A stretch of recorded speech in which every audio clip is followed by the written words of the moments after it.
Okay, Adam says, would you please ask Ed about the differences between crank materials and the forging and casting processes for the different years of the 455 HO? 455 Pontiac. Pontiac HO. HO. I do not know anything about the products or the material in the crank. Okay. I do not know.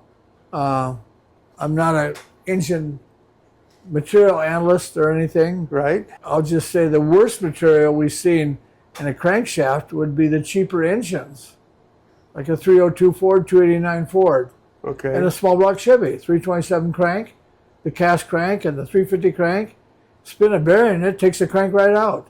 Really? It'll take a radar already down a quarter inch bigger, smaller than it's supposed to be. Oh my With goodness. one bearing. So you can't return it again. Yeah, you can't do that. No. Wow. And so we see a crank come here once in a while. The guy had a little knock, and we tear the motor apart and return motors. And the thing is, one bearing is quarter inch down. Yeah. I says he must have drove this thing for 20 miles an hour for the last 10 years to eat that crank out. But you don't see that on Oldsmobiles and Pontiacs. Really? So and the 416 Lincolns and Mercury's. Okay. The crank is a lot better, and you can spin a bearing and hardly touch the crank. Okay. Yeah, it's not hard. So even though you may not know technically what the material I is, do not know. You know they were better or worse. A lot better, yeah. Okay. And you even look at the crank; it looks nice. Okay. Machined better and smoother. Uh-huh.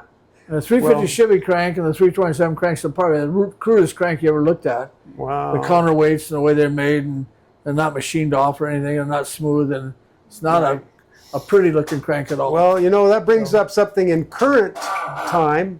You know, Chevrolet with their 6.2 V8, they're having a big problem right now with the recall because apparently the crankshafts weren't finished well. Yeah, that's somewhere, yeah. So if you have a rough finish on the crank, that's a problem. Well, it eats it right up too, yeah. Yeah. That's the same way we put in a polish machine.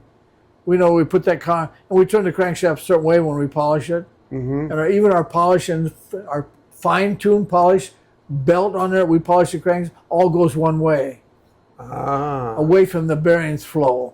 Interesting. So that's important too. You can't turn that crankshaft around or they all stick the other way. They eat the crank right up. So the direction There's a direction polishing when you it. polish a crank, and anything else you polish, Yeah. there's a direction you need to follow up on that, make sure it's okay. Okay, very Yeah, good. Don't be overlooking some of those things.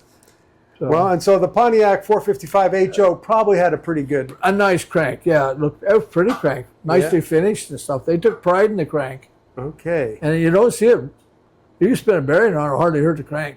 interesting. Yeah, so Okay. yeah, that's Well, good. Adam, thank That's you. a good question. Yeah, that is great. Yeah.